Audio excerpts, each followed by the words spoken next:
All right, so finally, we're going to be talking about the Bonehunters today. This is going to be a full-length, spoiler-filled review of this massive, epic fantasy book. So I hope everybody's ready to strap in for this one. I guess I'll start it off with some quick spoiler-free thoughts. Out of the first 6 books, this and Memories of Ice, I think, are my favorite. Each book has its moments for me, 100%. I enjoyed every single book so far in Malazan Book of the Fallen, but so far I think the Bone Hunters and Memories of Ice stick out as definitely some peaks in the story overall. And we're going to get into exactly why I think that as we get farther into the video. I think one of the main reasons why I feel this way is because the Bone Hunters is the first book after Midnight Tides, and it's finally where it feels like the story starts to get moving again. It doesn't feel like we're getting, obviously we're still getting new information as we go along, but finally, as the reader, it feels like enough of the world has been filled out in my mind where I'm following most of the story at this point. Obviously, there's still massive plot gaps, but at this point, you're just so used to that kind of thing, it becomes a more seamless part of your reading experience, in my opinion. And in particular, I just felt like the convergence at the end of the Bone Hunters is just spectacular. I'm keeping this part spoiler free, but there's also like a mini convergence in the middle of the book that is incredible. And if you've watched any other Malazan related content about the Bone Hunters, you know exactly what I'm talking about. So okay, let's just jump into it. I've got a ton of notes here, so if you see me looking off to the side, I'm 100% referencing the notes that I took about this book. And we're going to start off with the prologue. So the first thing that happens in the Bone Hunters is we get a prologue that brings us to the city of Kartul. And it's a city that we haven't visited yet in the series. There's a really interesting description of how the city is filled with spiders, and these spiders produce Peralt venom. I believe we've read about this venom multiple times in the other books, but it's just never mentioned where it comes from. Turns out it comes from the city of Kartul. Erikson has this crazy description in the prologue of this festival of Drek that happens here. The god Drek is known as the Worm of Autumn, and he becomes a major player as we move farther into the Bone Hunters. When I first read the prologue, I didn't really pick up that many important details from it. It was just this interesting little short story that introduces us to a couple characters. But having read the book, I went back and read it again, and oh my god, there's just so much buried away in the prologue. But anyway, Erikson describes this festival where they're like killing lame dogs, and there's slavery, and people are being killed in the streets. They throw trash in streets. It's just like full of debauchery and chaos, and it's just what a way to start the book. But as we move further along, it becomes clear that this isn't the way that the city is any longer. I believe, correct me if I'm wrong, but I believe the city of Kartul is under Malazan rule at this point, or is associated with the Malazan Empire in one way or another, and has since, like, they've gotten rid of all of these crazy rituals and festivals that they used to once do. We're introduced to a couple different key characters in the prologue. One of them is Banishar, who is a former priest of Drek, and then we're also introduced to Sergeant Hellion, who is this like hysterical drunkard that we follow throughout the rest of the book. I found her to be, she's an incredible character. I'll get into her in more detail later, but essentially the prologue is her being called to visit the Temple of Drek. There's some sort of issue going on there. I think that's where she finds Banishar outside the door of the Temple of Drek, and he's like pleading with her to try to help him get inside of the temple. He thinks that there's something that's happened here, something bad that's happened, and lo and behold, they open the door to the temple after after going back and forth, bickering with one another. Eventually, they open the door, and they find all of the priests of Drek slaughtered, and it's totally unclear what happened, but it's just like a mass killing. Essentially like an orgy of blood is how it's described, if I remember correctly. It's an incredibly disturbing moment, and at that time Banishar kind of takes off and runs away before she can restrain him and take him in for questioning. We'll dive into this further in a bit, but let's hop over to the second part of the prologue, where we had 12 nameless ones performing some sort of ritual where they're releasing this demon-like creature into the world. Just on the first read, you're getting the sense that they're releasing some terribly powerful creature, and its name is Dejim Nebrahl. You get a quick backstory of its history. Like, I don't know if all this information was given out in the prologue, but it's definitely dispersed throughout the rest of the book. But essentially, it was a troll brawl, and it was created by the first emperor Dejim Nebrahl. In my mind, it's some sort of incredibly powerful diver because it has this, it's split into several different beings. I think there's 7 of them. The way that I read it, it didn't come across like your typical diver that we've read about in other parts of the series. This seemed to me to be a much more powerful version. I felt like the prologue was really building it up to be this incredibly important moment. And in many ways, it is an incredibly important moment as we get farther along. So as the Nameless Ones are releasing Dejim Nebrahl, they're kind of like sacrificing themselves to do this. There's 12 of them, and each of them represent a different warren or aspect of magic. And I believe he gets all the way to the end, and that's when we get introduced to Spite. And it kind of cuts away from the ritual at one point or another, and we see 𝑧𝒊𝒂𝒏𝒏, who is this barbarian character who becomes another major player in the book. And you see 𝑧𝒊𝒂𝒏𝒏, he's kind of waiting for something, and then all of a sudden he notices a dragon fly up into the air, and that's Spite escaping the ritual after Dejim Nebrahl has been released. And I don't know, I just found this prologue was really good, as all the prologues in the series is. It definitely sets up the rest of the book in a big way. Like all of the prologues, I feel like it takes a couple of reads to really get everything that's going on in it. I definitely did not pick up all of the details that were introduced until I had finished the book and went back and gave it another read. But yeah, I thought it was a great starting point to the novel. So as we move forward, I'm just going to pick out individual characters and start to talk about them, and then wherever that takes me, I'll just kind of follow that thread for the time being, because there's just so much in this freaking book to talk about. So let's talk about Dejim Nebrahl a little bit more. The reason why this was such an important scene is the fact that this is the beginning of the Nameless Ones changing their minds about Icarium. Up until this point, as far as we've been able to tell in the books, Icarium is kind of being guided along by the Nameless Ones.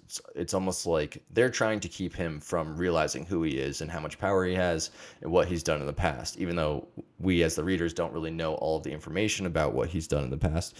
We just know it's terrible and that he's this incredibly powerful creature. During the previous books where he's being guided by Mappo, Mappo's doing everything he can to kind of be his caretaker and make sure that nothing crazy happens around him, and that if they get into a fight, it ends quickly or they can negotiate their way out of it.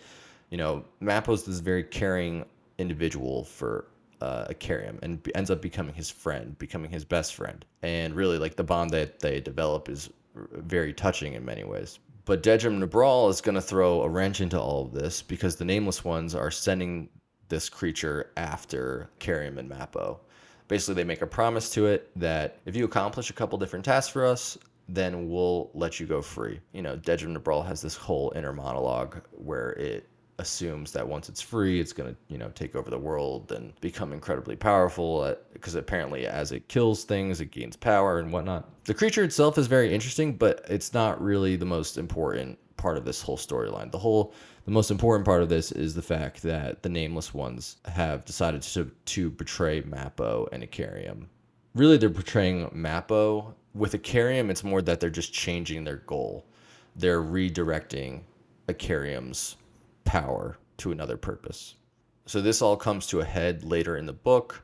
We've been following Mappo and Icarium for a while, and as they're traveling on some sort of like desert road, Dejim Nebrahl ambushes them both and essentially knocks Mappo down a cliffside, and Mappo's able to take out 2 of these divers along the way, which is great because it makes Dejim Nebrahl less powerful. And then Icarium gets into a little scrap with the rest of the divers, but eventually Dejim Nebrahl breaks off and escapes. After the dust settles and we get back to Icarium's point of view, we find that he's now with this new person, 𝑧𝒊𝒂𝒏𝒏, who was introduced earlier in the prologue. And it turns out that 𝑧𝒊𝒂𝒏𝒏 has been assigned by the Nameless Ones to be Icarium's new guide. And 𝑧𝒊𝒂𝒏𝒏 is just this kind of like disgusting character who, as many of you know, spits into his hands and then rubs it into his hair. It's gross. Just, ugh. It's like absolutely vile. I would demonstrate, but I don't quite have the hair for it. Since Icarium can't remember anything about his past and his memory is so fleeting, he doesn't remember the scuffle with the creature and doesn't remember Mappo ever being with him. Maybe there's like a small inkling that something's off or wrong, but he can't pick up on enough to really make a full, to feel one way or another about this moment in time. And he just kind of goes along with the fact that 𝑡𝒂𝒂𝒏𝒏 is his new guide. And 𝑡𝒂��𝒏 immediately sets him on a new path and starts guiding Icarium towards some new future. We'll find out more about that new future later on in the book. Mappo wakes up in the rocks at the bottom of this cliff and is eventually found by Iskar Jarak and 𝒂𝒊𝒏, his wife. They take him into their custody, essentially. 𝒂𝒊𝒏 uses her magic to bring him back to health. That scene's interesting because in one way you're feeling terrible for Mappo. That's this heartfelt moment where he's very depressed about being separated from Icarium, but then also at the same time, 𝒂𝒊𝒏 and Iskar Jarak are having the most hilarious back and forth banter about their lives. They're borderline like domestically abusing each other. It makes for a very memorable scene. Like there's one moment in time, if I remember correctly, Mappo's waking up from this like incredible vision that he has as he's been unconscious for days after 𝒂𝒊𝒏 brings him back to health, and he like wakes up to the noise of 𝒂𝒊𝒏 and Iskar Jarak rolling around the dirt fighting each other, and he looks up and Iskar Jarak is like, "Oh, we're married, don't worry about it, this is totally normal." I'm not gonna be able to describe it correctly, but it was just the perfect delivery. I think it made me laugh out loud. There is more to Mappo in this scene. 𝒂𝒊𝒏 does this special ritual with her spider magic, and it involves the moon. There's like multiple accounts when this ritual is happening of the moon getting incredibly close to the earth. I don't know what's going on with that, but it's brought up multiple times throughout the book about how the moon was brought close to the earth. There's damage done to the moon. There's clearly this repetition of the moon being brought into the story. I don't know if it's supposed to be clear which god or goddess this is involved in this.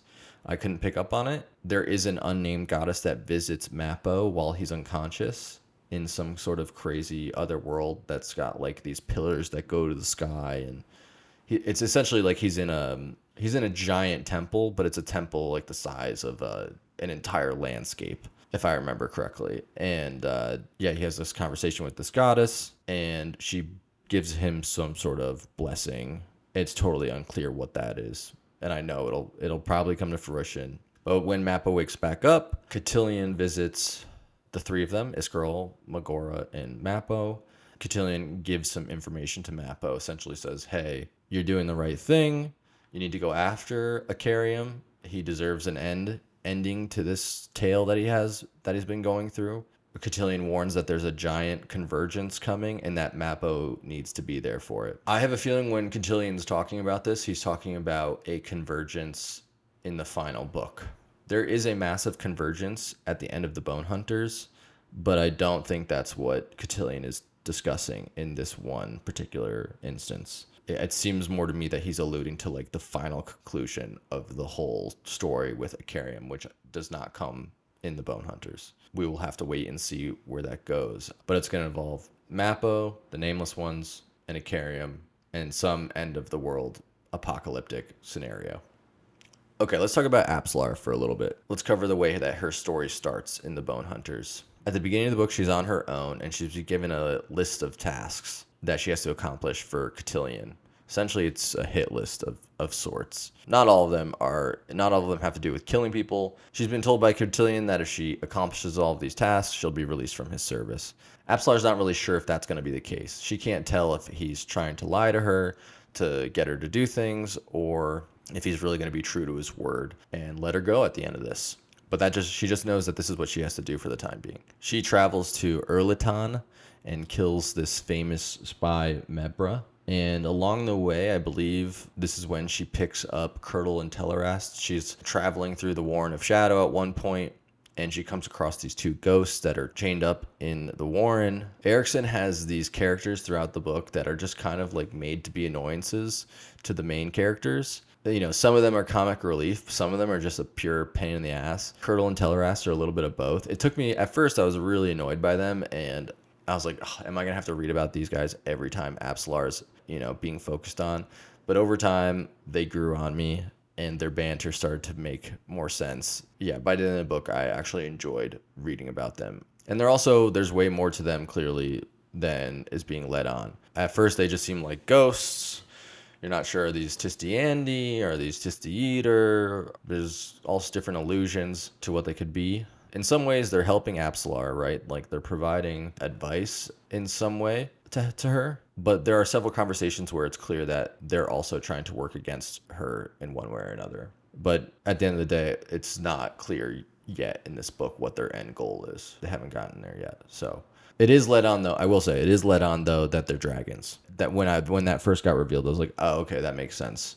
Maybe these are some sort of soul-taken dragons who were trapped in the Warren of Shadow at one point. And the person to reveal that is Bottle, who we'll talk about Bottle in a little bit. Yeah, there's a moment in time where Bottle's like, oh yeah, those guys are dragons. And Fiddler's like, no, those are lizards. And he's like, no, those are dragons. They're just hiding in lizard bodies right now. Anyway, fun little tidbit. So let's go back to Apsalar for a little bit. You know, especially throughout the whole book, she's kind of this she's never been a happy character. When in the books has Apsalar been a joy to be around? She's definitely a very interesting character. One of my favorite characters, I think, especially since we've been with her for so long, since Gardens of the Moon, when she was sorry. But yeah, especially in this book, she's got this depressed, melancholic feeling. And a lot of that has to do with her abandoning Cutter. In House of Chains, her and Cutter spend a lot of time together, and eventually they separate ways. I think when she first separates from Cutter, she believes she's doing what's best for both of them. I think she's unsure of her feelings for Cutter at that time. She knows that she cares about him, but she just doesn't know how badly or whether or not she's like actually in love with Cutter. But it's very clear that Cutter loves her, right? Like, he's kind of this naive male character who is a romantic and makes it very clear the way that he feels about her. I think when she realizes that things are only going to get more dangerous for the both of them, she becomes scared of the fact that they might hurt one another by staying together, because if they stay together, one of them's going to end up dying at some point, and it's going to be total devastation for the other person. And I think she has a hard time reconciling that fact. I think there's a bunch of different things going on. There's her not being sure about whether or not she wants to be with Cutter, and whether or not she feels the same way about him that he feels about her. But also there's this fear that she's going to hurt him at some point or another, or that secretly maybe he's going to hurt her back. And I think that's her overall reasoning for leaving him. But as the book goes on, she starts to regret that decision. It becomes very clear, I think, in the second half of the book. There's this one conversation in particular that she has with this character, Squint, who was the bowman that killed Coltane mercifully. He killed Coltane out of the goodness of his heart. It wasn't a malicious thing, if you remember correctly. Coltane's like put on this crucifix outside the city of Erin. And I don't remember exactly how he was about to be killed, but Squint is this incredible bowman who is standing on the walls of Erin and uses this opportunity to kill Coltane quickly before the enemy can like torture him in front of the entire city. Because he had to do this, he's lived with this life of trauma because he killed this heroic character that was so important to the Malazans and to this war. Like, Coltane is this myth, just this mythical figure who's so important in the story.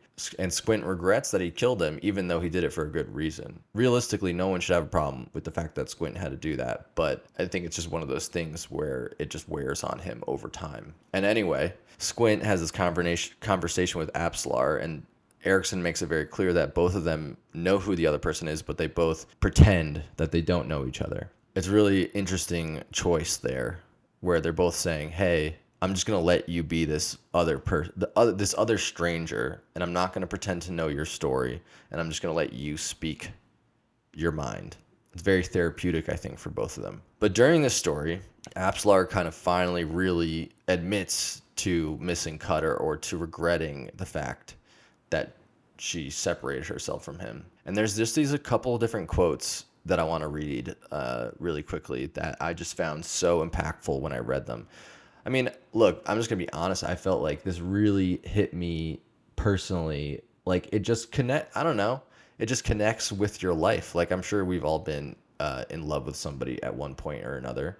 And obviously this is not like representative of real life, but the way that Erikson like writes this, it just nails the feeling of not being with somebody who you want to be with so well, right? And I know a lot of you feel the same way. I just, every time I read these quotes, I can like, it like puts you right in that feeling when you found that first person you were in love with, and then you get separated for one reason or another, and you just don't know how to handle those feelings yet. That's just like a special, it's a very difficult thing to convey that kind of depth of emotion. But anyway, here, I'm going to read these quotes, and I'm going to try to put them up on screen for you so you can read along with me.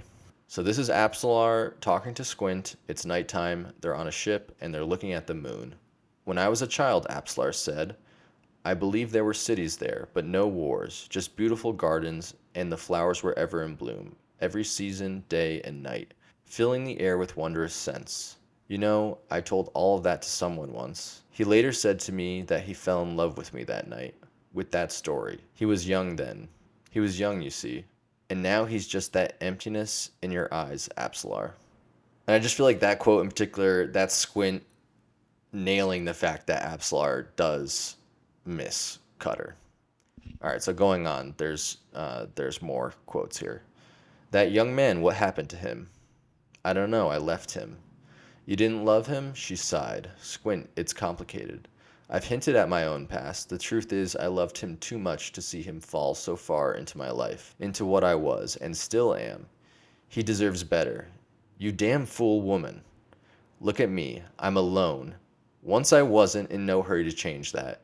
And then one day I woke up and it was too late. Now alone gives me my only peace. But it ain't a pleasant peace. You two loved each other. Any idea how rare and precious that is? You broke yourself and broke him too, I'd think. Listen to me. Go find him, Apsalar. Find him and hold on to him. Now whose ego tortures itself, eh? There you are, thinking that change can only go one way. And I feel like in this moment, Squint is trying to give Apsalar some elderly wisdom here. He's basically saying that, hey, there's only so many people in your life that you're going to feel this way about. And it might only be one. You never know. He's basically saying if you regret it, you got to go and try and fix it because it's worth it. And then there's one more quote as the conversation ends. He could have said more, he knew, but he had no idea he'd sliced so easily through her defenses. That vulnerability was unexpected. You'd think, wouldn't you, that someone who'd been possessed by a god would be tougher than that. What a good line. But yeah, I think Apsalar tries to present herself as this very strong character, and she is. I mean, she's clearly a very strong character. But I think it's the people in life that present themselves as the strongest, or that they have everything together, that they don't need anybody else, that their emotions don't bother them. Those are often the people probably with the most emotional issues going on in the background. And I think that's what's going on with Apsalar here. So just a really beautiful storyline between her and Cutter. I have hope for Apsalar and Cutter, but I feel like Ericsson's going to stick one of their knives into my heart. So I'm not going to hope too much that they're going to get back together at some point. Okay, moving on. Quickly going back to Curdle and Telerast. I have a quote here where we find out they're dragons. I just think it's a funny little line. So this is Fiddler talking to Bottle after they've been reunited with Apsalar after the Battle of Yghatan. Bottle. Sergeant? Oh, sorry, I was just wondering. Wondering what? Well, why Apsalar has 2 dragons in tow? They're not dragons, they're tiny lizards. No, Sergeant, they're dragons. Slowly, Fiddler's eyes widened. Bottle'd known he wouldn't like it. It's also another little moment for Bottle where he shows his power. That's not quite so evident to everybody on first glance. Okay, let's talk more about Icarium. After he gets separated from Mappo, him and 𝑡erlak continue their journey. 𝑡erlak is just kind of egging Icarium on all the time. It's a very different style of guardianship from Mappo. He's almost seeming to try to draw the power out of Icarium in many different ways. You know, at one point in time, they're traveling past this city. It's a dead city. It's described by Haboric as well in the book. And 𝑡erlak tells Icarium that he massacred everybody in this city called forgive me for this pronunciation, but 𝑛aphtha Napur, a city of evil where Icarium had massacred everyone.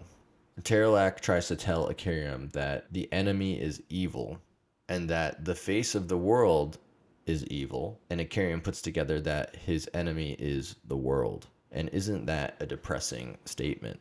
So I don't know. As I was reading this part of the story, I was trying to put together the pieces. And in my mind, Icarium is some sort of like reset button for the whole world. It's almost like if things get too out of hand, if civilization gets too crazy, if everything falls apart and becomes chaos, Icarium is there to wipe the slate clean of everything. I don't know, getting even more esoteric here, it's like if they're framing the world as evil, at least in this point of view, what is good then? Is good the absence of anything? That's kind of something I was pondering in this moment. Is the fact that the world exists evil? Like, is good just the base state of the universe, i.e., nothing? From this perspective, maybe literally having just empty space is the way the world is supposed to be, or the way the universe is supposed to be, rather.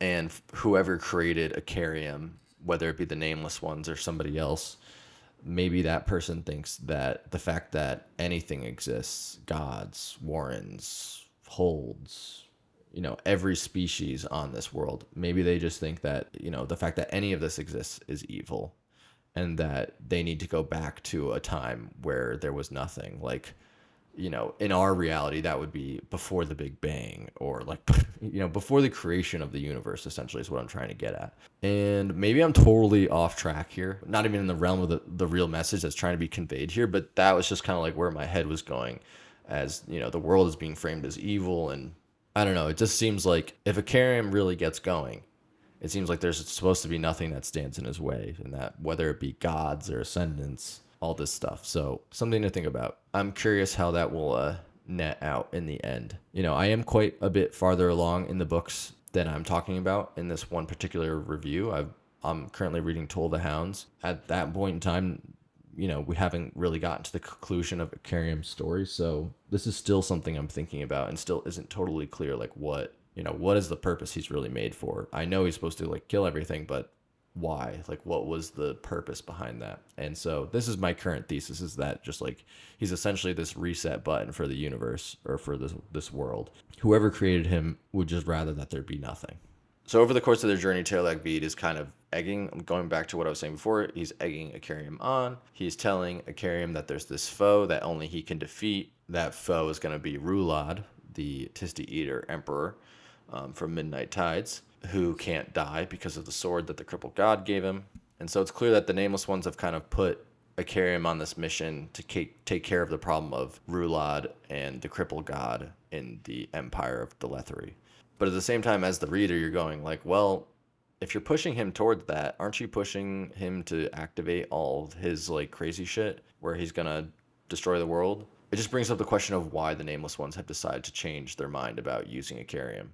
And lastly, to finish up this one portion, so Veed gives us more information about Icarium and tells a story essentially about how Icarium is the son of Gothos. Well, we know Gothos is trapped in an 𝒂�💏 house, or not trapped, or working. He's like, Gothos is working with the 𝒂�💏 at this point, right? But in the past, Gothos was trapped in an 𝒂�💏 house, and Icarium destroyed the 𝒂�💏 house in order to free his father. But when the 𝒂�💏 house was destroyed, it basically wounded his mind and erased his memory. And also at the same time, it released all of these like crazy demonic entities into the world. There's some allusion to the fact that the destruction of the 𝒂�💏 house wounded a warren. Now, I don't know when this happened in the timeline, but my question is, was this the Warren of Shadow?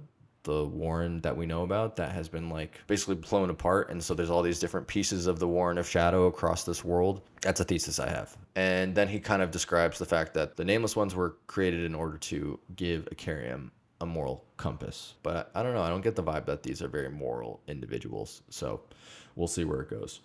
Okay, so next up, let's talk about Karsa. Karsa obviously has a massive role in the Bonehunters, and his storyline picks up after he escapes Shayik's camp in House of Chains, and he's on his jag horse Havoc, dragging the 2 skulls of the dead Daragoth that he butchered in the last book. Along the way, he comes across this new character, 𝒏𝒏𝒏𝒍, who is a witch. In their initial meeting, Karsa kind of helps her as she has like an issue with her wagon on the side of the road, and Karsa helps her get back to her city of Yghatan. And as a way to repay him, 𝒏𝒏𝒏𝒍 helps him, kind of make his way through the city and get some supplies and gear and whatnot. But the 2 of them end up becoming friends of a sort. They kind of seem to bond over the arguments that they have, right? They're 2 very different people. 𝒏𝒏𝒏𝒍 is this kind of like scientist, inventor. She has magical powers. She's a very educated person. She clearly thinks highly of, philosophy and science, and basically she thinks of herself as being very smart. And I think she's rather proud of the things that she's accomplished so far in her life. At least that's the impression that I get. And in her study, you can find all these different inventions that she's made and things that she's thought about bringing into the world that would solve various problems that people are having. And at the same time, you have Karsa, who just doesn't understand any of this. He's like, why would you even bother inventing anything? Like, life is perfect the way that it is. To Karsa, life is perfect with all of its suffering and all of its inconveniences and all of its flaws. He sees the brutality of life as just kind of like, it is the way it is, and it's not going to get any better, and it's better to just deal with it because that's how the gods intended it. The 2 of them end up having this debate about technology that I thought was pretty relatable considering our current day situation with AI. Basically, Karsa is arguing with 𝒏𝒏𝒏𝒍 and trying to explain to her that, if you keep creating inventions that take away the inconveniences of life, eventually you're going to separate yourself entirely from what it means to be a human. Or rather, in this situation, they're not talking about humanity. They're talking about, whether you're a 𝒂𝒊𝒂𝒏 or a human in this world, whatever. Basically, he's saying that, just the more and more you try to invent your way out of these issues, the more and more you're going to basically replace yourself and replace all the things that actually make life good. And so I have this quote from that discussion that I thought was like pretty relevant. This is 𝒏𝒏𝒏𝒍's inner monologue. Inventions cast moral shadows, she well knew, better than most, in fact. But could simple inconvenience prove so perniciously evil? The action of doing things, laborious things, repetitive things, such actions invited ritual, and with ritual came meaning that expanded beyond the accomplishment of the deed itself. From such ritual self-identity emerged, and with it self-worth. Even so, to make life easier must possess some inherent value, mustn't it? So at the beginning of that quote, inventions cast moral shadows, she well knew. She's basically saying that every time you make something new, it's going to have ramifications. There's going to be consequences for creating something new. Whether it's a life-saving device or it's a weapon of mass destruction. Both of those are going to have negative and positive ramifications on the future. And now after this conversation with Karsa, she's starting to wonder, is creating convenience in life, is that evil? Is that so bad? Why shouldn't we make our lives easier?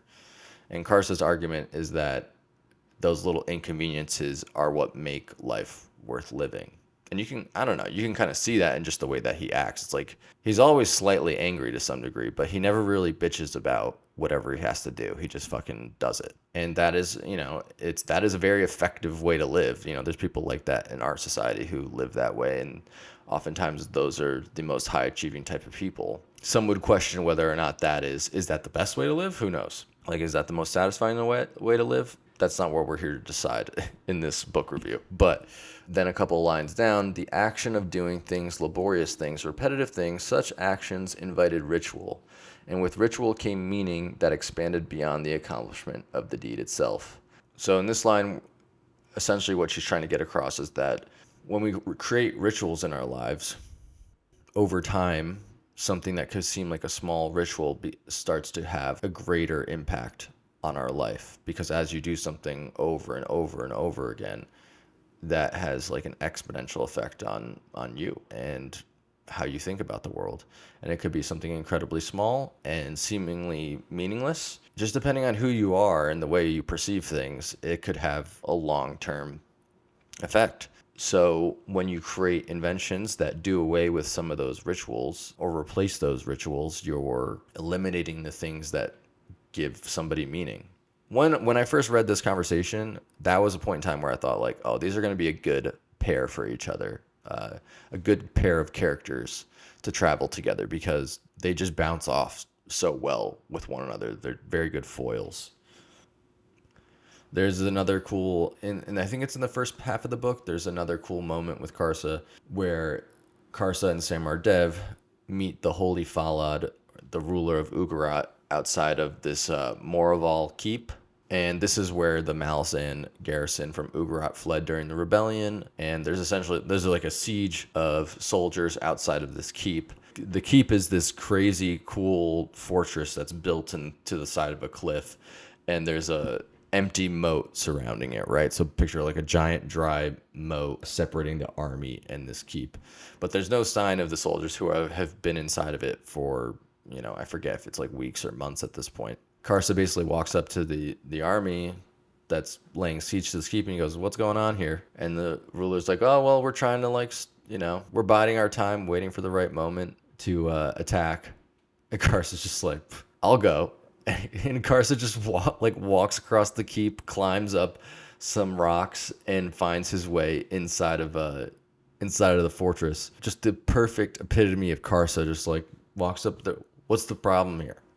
Why aren't you guys moving? Anyway, the cool part about this story though is like once he gets inside, he realizes there's not anybody left. He can't find anybody. They've either run away or they're dead.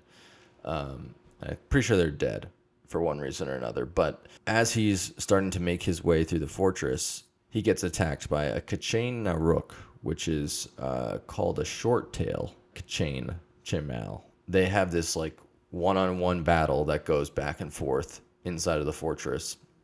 And clearly this is a very powerful creature because it takes Karsa forever to kill it. And it's like the way he ends up killing it is super brutal, but awesome. But it brings up this like little encounter is one of many little encounters with the 𝒂𝒐𝒊𝒂𝒏𝒂𝒍 that happen in the Bonehunters.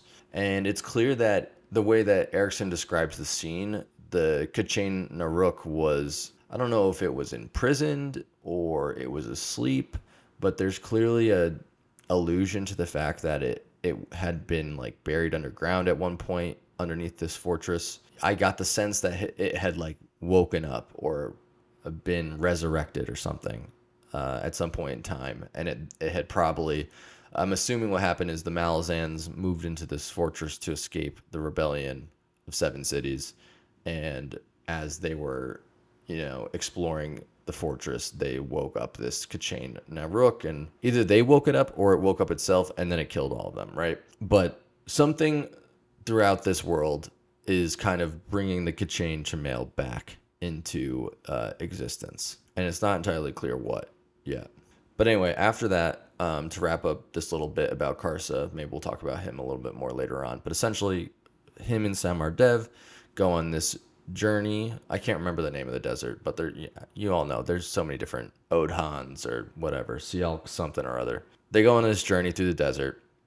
Karsa he feels like he's being drawn in one direction, if I remember correctly. Eventually, they come across some indigenous people. Karsa goes through this whole thing where he kills a Behedrin, and he's sitting there butchering a Behedrin, and this group of indigenous people walk up to him and kind of, in a way, they start to worship him because they saw him do this crazy thing. Basically, they're looking for help, and they ask Karsa for help. They've been getting butchered by this people who landed in boats, and it turns out that these people are the 𝑡𝒔𝒑 eater. And so as they're explaining their plight to Karsa, basically saying, hey, we don't have anybody or any way to defend ourselves against this like way more well-equipped army. Is there anything you can do for us? And 𝑠amardev is like, I don't know if we want to get involved in this. Maybe it's not the best idea. And Karsa's like, I will take care of it. And so they follow this character boat finder through the woods, and eventually they come across the area where the 𝒔𝒑 eater have been attacking this indigenous people, the Anabar. Karsa proceeds to slaughter like 100 𝑙ethri soldiers and 𝑡iste Eater. And when I first read this scene, honestly, I wasn't entirely sure who this attacking force was. It wasn't clear to me that it was 𝑡iste Eater or 𝑙ethri at this point. I've just read so much at this point, I couldn't like put the characters together, even though they were bringing up some of the names that I should have recognized from Midnight Tides. But after totally destroying most of this attacking force, eventually Samardev gets him to chill out and pause for a second. Eventually they have a negotiation with the leaders of the 𝑡iste Eater and the 𝑙ethri. They explain to Karsa and Samardev that there's this very powerful emperor they have, aka Rulad, who can't be killed. He takes on challengers who are who try to prove him wrong and try to kill him. And it seems like the way it's described is that most of these challengers are actually prisoners. It's people that the 𝑡iste Eater have like gone out, found, and brought back against their will to fight Rulad. Once Karsa hears about this, he's like, oh, perfect. Somebody who can't die? That's a great opportunity for me to kill them. So that kind of like wraps up their storyline. They get on the ships with the 𝑡iste Eater and 𝑙ethri, and they take off in the direction of the continent of Lether. And then meanwhile, like on some other area of the continent, Icarium and the Graal 𝒂𝒊𝒂𝒏𝒂𝒂 are on an incredibly similar path. And so you're kind of seeing this symmetry happening at the same time, where you have your two extremely powerful characters finding out about the same emperor and the same challenge. They both treat it in very different ways. Like Karsa hears about it and immediately wants to participate in this challenge. And Icarium, he hears about it, but it's not really like, I wouldn't say he really chooses to go through with this. It's more 𝒂𝒊𝒂𝒏𝒂𝒂 pushing him in that direction, if I remember correctly. Icarium just has more of a feeling where he just kind of goes with the flow. Like whatever's happening around him, he just kind of like lets it happen, let the chips fall where they may. Whereas Karsa is very, things are going to happen the way I say it's going to happen, and you're going to witness, right? So there was one thing that I took note of in this section where Karsa and Samardev are with the Anabar. It's this brief story that Boatfinder, their Anabar guide, tells the two of them. It's the story of the Iron Prophet, King Iskar Jarak.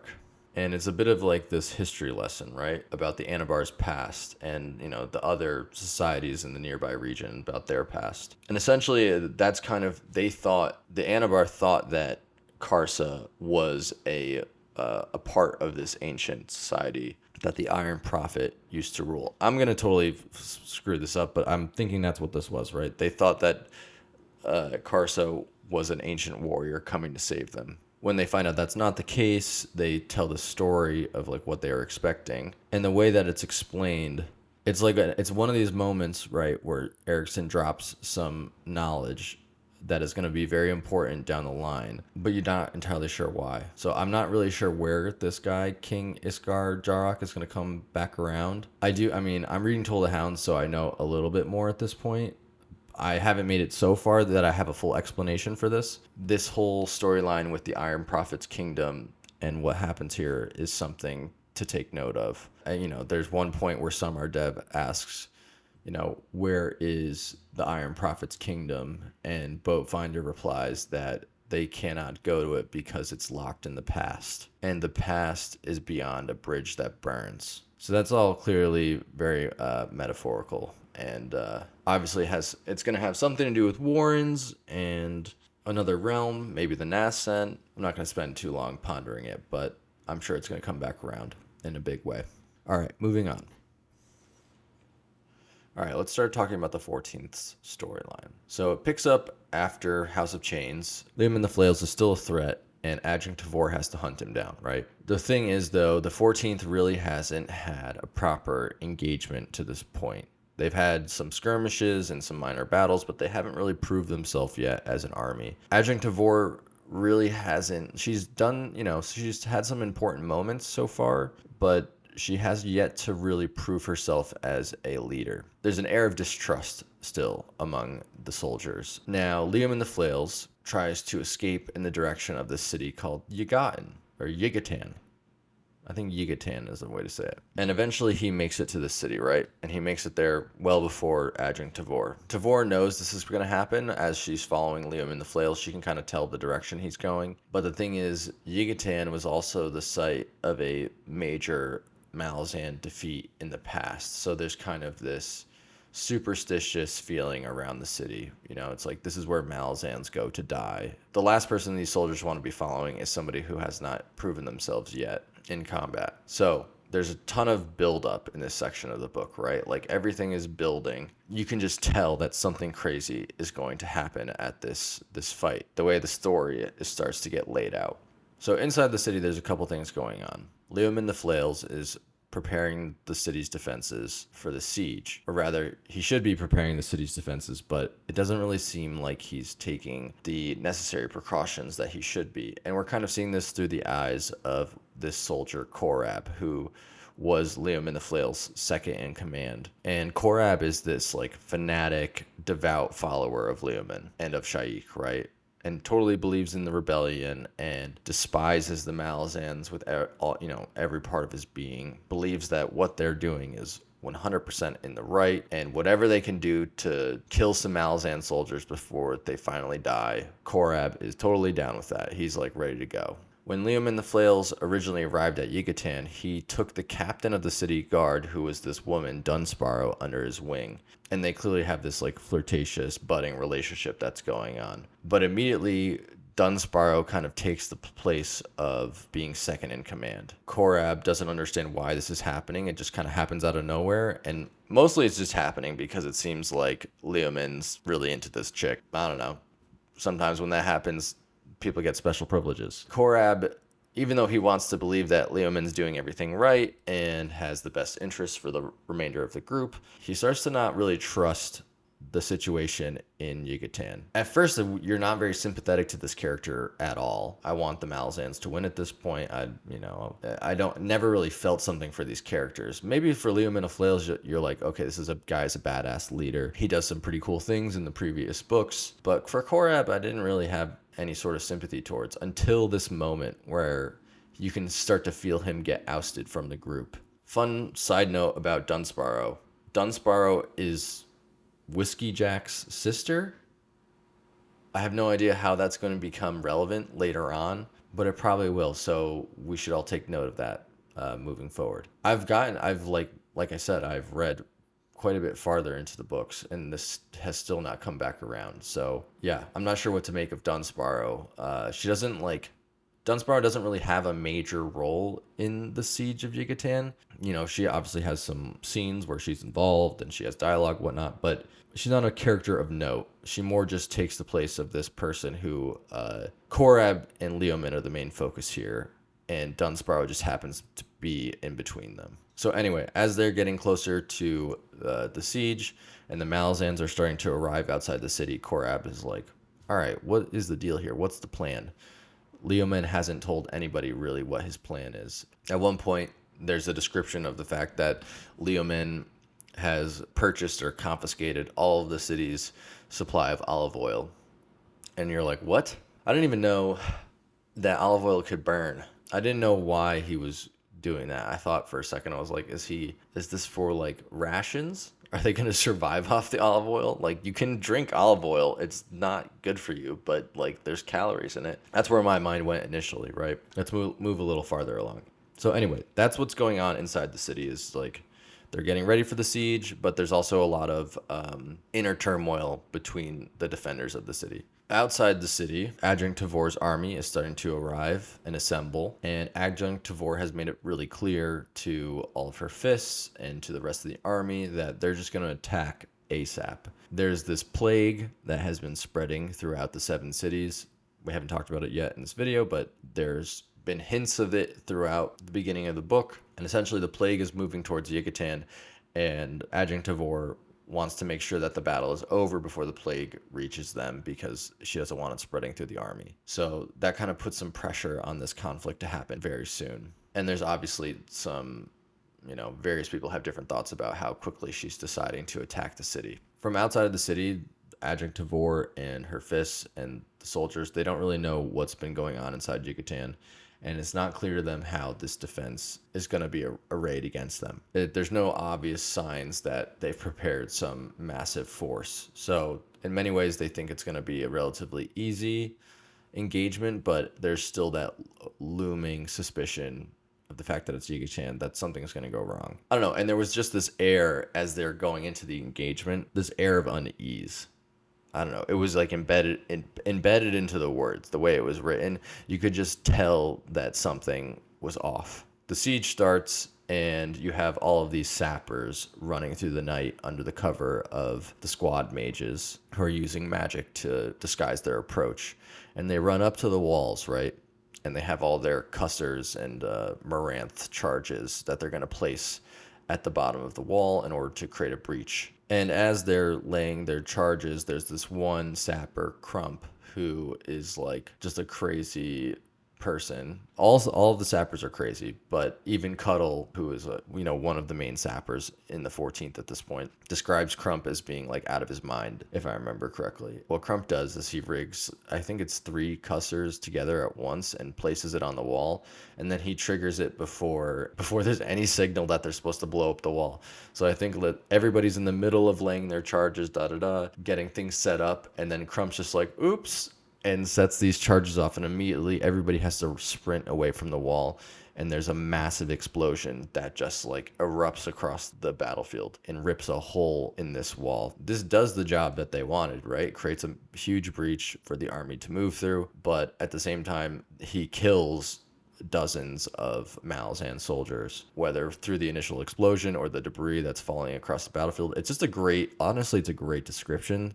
The aftermath of that explosion, I felt like I was there amongst the soldiers and the chaos as the dust begins to clear. It was really quite the start to this battle. I'm trying to think about how to talk about this siege, right? And if I go through every little detail, I'm going to be editing this video for the next 3 weeks. So we're going to move things along a little bit. So essentially, once this gap is opened up and the chaos kind of like simmers down for a second, the rest of the army starts to move through the gap. I think they send something like 3,000 soldiers. There's an initial engagement between the 14th and the defenders of the city once they go through this breach in the wall. But it's clear to Fiddler and the other sergeants that there's not a full defense happening. There's not as many soldiers as they thought there was going to be. And as they get farther and farther in, they become more vulnerable, right? Because they're starting to spread out more. And so as these troops are spreading out through the city, we're hopping from point of view to point of view of the different squads and seeing like the different engagements that they're going through. At one point you hop over to Bomb's squad. His name is like the Lip Bomb, right? Not a bomb. But anyway, we hop over to Bomb's squad, and him and his group of soldiers are in a house. I distinctly remember they kill a couple of the defenders in this house. They go up a flight of stairs or up a ladder to a second floor, and it's up there they find, I believe there's like a hole in the wall or something, and they can see that these defenders were working on something or protecting something. What they find is olive oil stashed inside the walls. It's at this point you're like, oh, okay, so this is what was happening with the olive oil that Leoman had confiscated earlier in the book. And I think at this point, right, it cuts over to a POV of one of Leoman's fanatics who's on top of a wall with a torch or something, and basically this fanatic immolates himself into this reservoir of olive oil and just starts a giant fire, right? And immediately fires start to pick up all over the city. And so you're having this maze of fires encircle the Malazans. And it really is the most chaotic battle I've ever read. Maybe not ever, but in recent memory. I mean, it's incredibly gripping reading the different accounts of the squads as they're seeing themselves be separated from one another and, watching each other die. But whether it's from the flames or from the defenders picking them off one by one, they can't coordinate a proper offensive. But going back to the olive oil for a second, I didn't even know that olive oil could burn like that. I think I had to do some research to see if olive oil could even catch fire. I don't think it can catch fire quite in that way, but for the sake of the book, I'll believe it. So anyway, there's basically pure chaos going on now in the battle. There's no way I can cover all of the amazing details of this battle. There's so many little interactions between the soldiers that are worth reading and talking about. Even the cutbacks to the 14th where Adjunct Navor is like watching the city start to burn. The tension that you can feel in the army as they're watching the city start to become this like bonfire from afar. There are some groups of soldiers who make their way deeper into the city, right? One of them is Fiddler's squad of soldiers. The goal is to make it to the palace, right? They're trying to find Leoman. And so they make it to the palace. When they get there, the fire is closing in even more, right? It's becoming more and more evident that, there's less and less places to go. There's not many safe places that they can escape to. And so they have to make their way into the palace, but the palace gates are locked. And there's not much time to make a decision about how they're going to get past these palace gates. And that's when 𝒂💏💄💄's squad arrives, and they have a ton of munitions with them, and there's some bickering about like how to handle the munitions and how to deliver them to the gate to use it to blow it open. And we know from earlier in the series that 𝒂💏💄 and Truth and Stormy, they all have this ability to survive fire, right? So they're not being affected by the fire that's going on around them, but they're not immortal. And anyway, in the midst of this argument about how to handle the munitions, Truth just kind of grabs the bag of munitions and just starts running towards the gates. He sacrifices himself to blow up the gates, and 𝒂💏💄 tries to stop him, but I think Fiddler and Cuddle hold him back, if I remember correctly. There's just kind of this sort of, it's like as he's running towards the gates, people just kind of understand that this is what he wants to do. He wants to make the sacrifice for the rest of the squad, and you don't really get to see his death up close. You just see him run into the flames, and then all of a sudden the gates explode, and there's a moment of thought, like maybe he survived, maybe, he really isn't immortal, or maybe he has more of a shield than we think he does, but he never comes back. That's for sure. It's quite clear that he's dead at that point. And yeah, it's just the most just such a sad part of the book. And then you have to watch 𝒂💏💄 just like lose it in the aftermath. Anyway, so the group of soldiers then makes their way into the palace courtyard. After Truth's sacrifice, the remainder of the soldiers make their way into the palace courtyard. At the same time, Leoman gets 𝒂💏💄💏 and Dunsparrow along with him, and they go to the Temple of the Queen of Dreams. And when they arrive at the temple, it becomes clear to 𝒂💏💏 that Leoman's planning on just escaping the city. At this point, 𝒂💏💏's just been losing more and more faith in Leoman over time. When he realizes that Leoman's planning on just escaping the city and leaving his soldiers to die in the fire, I think that's the final straw for 𝒂💏💏, because to him, he's like, no, we're here to die. We're here to go out in a blaze of glory, essentially, fighting the Malazans. And Leoman's like, no. We're here to survive. It becomes clear that Leoman doesn't really care about, 𝒐𝒄𝒊𝒂𝒏𝒏 rebellion or hurting the Malazans, whatever. First and foremost is just he wants to live. And I think, just kind of shatters 𝒂💏💏's perspective on the whole situation. And Leoman and Dunsparrow escape through the warren, but 𝒂💏💏 decides to stay back. In some way, I felt proud of 𝒂💏💏 when he makes that decision. It's like, okay, finally you're standing up for yourself and making your own decisions.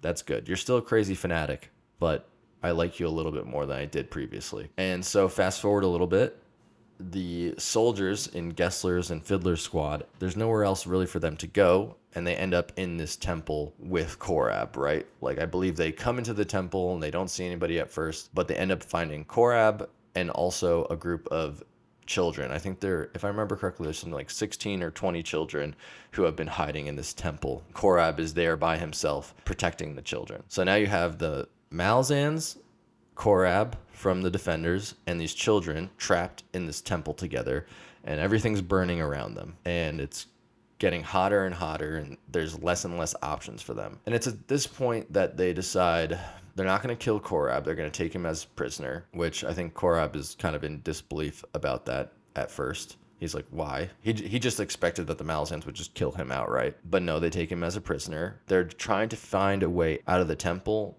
Who comes to the rescue but Bottle?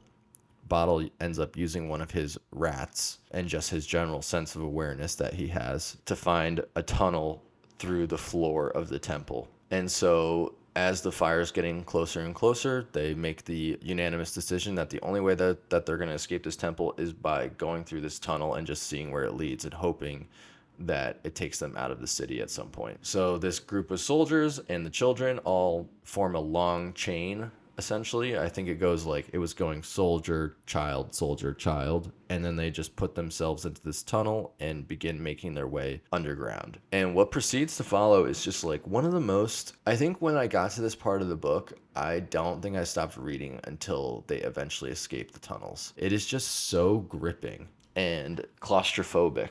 You can feel yourself being squeezed by the rock as they're moving through these tunnels, right? You know, they've escaped the fire at this point, but now they're in this new hell, essentially. And the soldiers are losing it internally. Like, you're going from their different points of view, and you can see that they're all kind of like losing their minds that they're having to do this. But they're all just trying to keep their shit together because they have all these kids with them out of nowhere.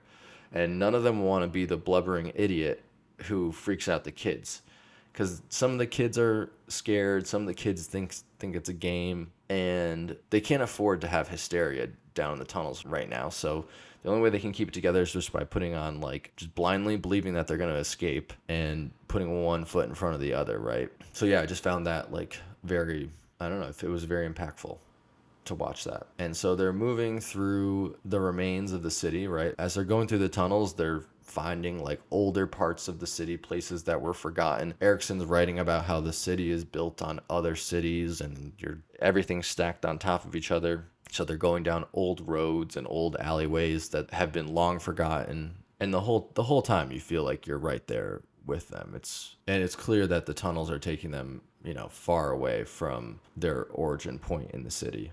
And it becomes more and more clear that everybody who's involved in this escape and is going through this trial is slowly changing a little bit. Like, maybe it doesn't become so evident right in that moment, but clearly when they escape, you start to notice a change between everybody.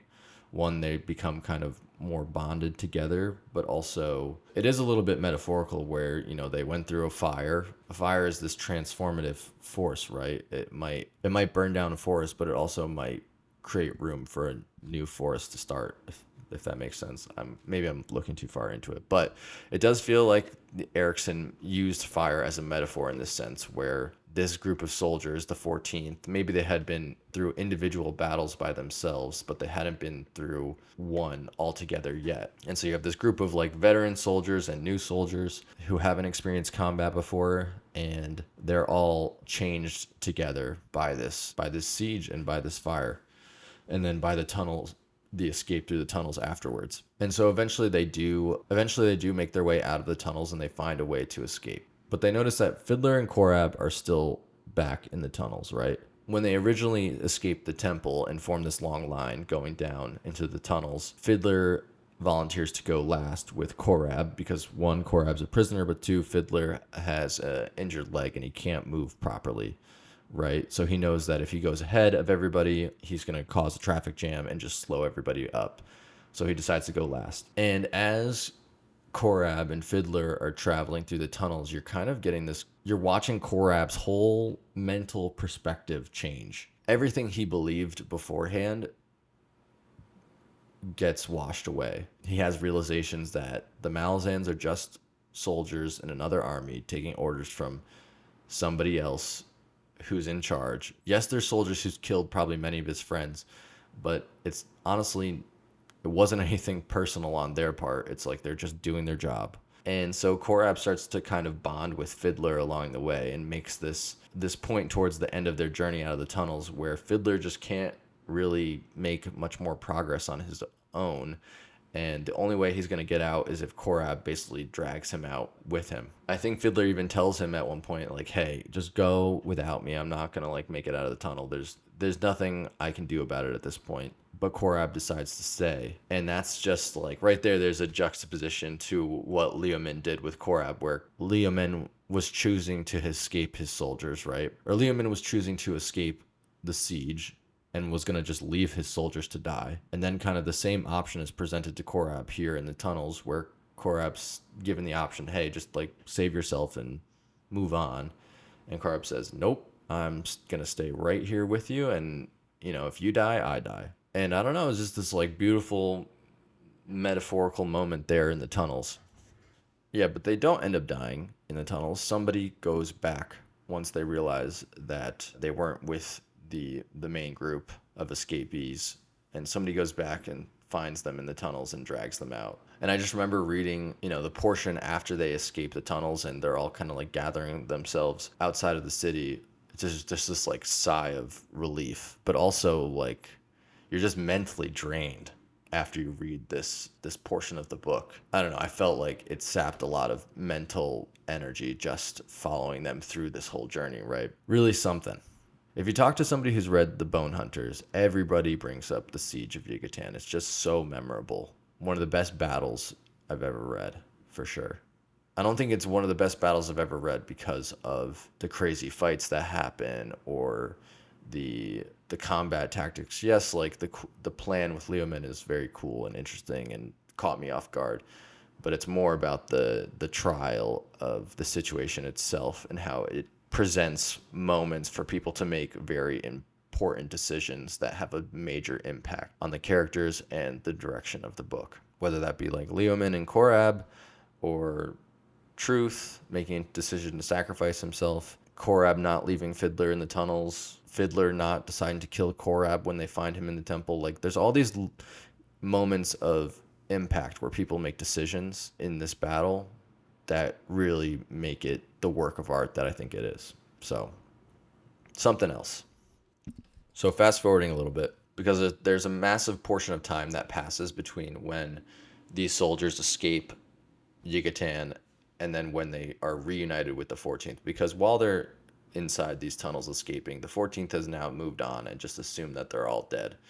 And Tavor she doesn't have time to wait around and see if there were survivors. She pretty much assumes everybody's dead. But eventually, days and days later, it might even be weeks. I forget it's not really clear how long it takes for them to catch up with the 14th. But eventually they do. When they finally catch up with the 14th, Tavor kind of greets this raggedy band of soldiers who she thought was dead.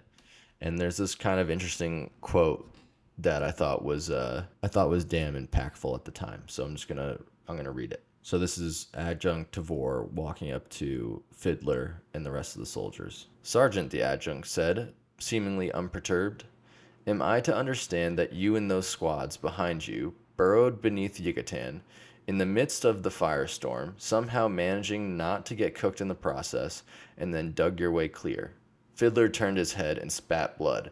Then he smiled a chilling, ghastly smile, the flaking lips splitting in twin rows of red glistening fissures. "Aye," he said in a rasp. "We went huntin' through the bones of the damned city, and then with the captain's help we crawled out of that grave." The adjunct's gaze left the ragged man, traveled slowly along the line, the gaunt faces, the deathly eyes staring out from dust-caked faces, the naked, blistered skin. "Bonehunters in truth, then," she said, as Pors led his healers forward with their waterskins, then said, "Welcome back, soldiers."